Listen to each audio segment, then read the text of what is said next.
নিরপেক্ষ একটা ট্রায়ালের মাধ্যমে খুনি হাসিনার ফাঁসির রায় হয়েছে। এই জন্য আমরা দেশবাসীর পক্ষ থেকে যে দাবি ছিল সেই দাবির প্রতিফলন ঘটিয়ে বিচার বিভাগকে রায় দিয়েছে। আমরা বিচার বিভাগের প্রতি কৃতজ্ঞতা প্রকাশ করছি। সাথে সাথে প্রত্যেকটা খুনি হাসিনার দোষরকে যে মামলা হয়েছে সেই মামলা দ্রুত ট্রায়ালে নিয়ে এবং নিরপেক্ষ বিচারের মাধ্যমে তাদেরকেও দৃষ্টান্তমূলক শাস্তি দেওয়ার জন্য আমরা বিচার বিভাগের প্রতি জোর দাবি জানাচ্ছি।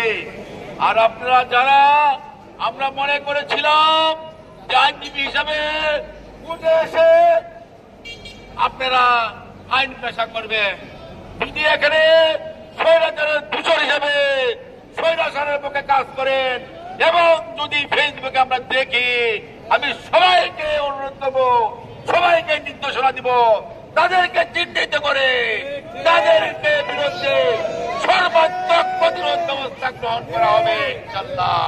আগামী ফেব্রুয়ারি মাসে আমাদের নির্বাচন।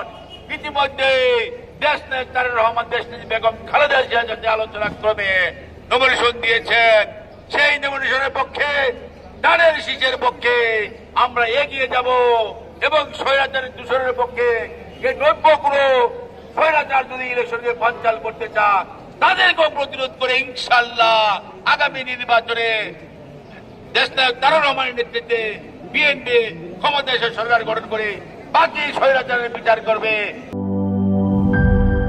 নায়াসিনামাইড ও স্যালিসাইলিক সমৃদ্ধ লিলি ফেস ওয়াশ, যা ফেসের ডেড স্কিন সেল দূর করে দেয় দ্বিগুণ ফাস্টার ব্রাইটেনিং।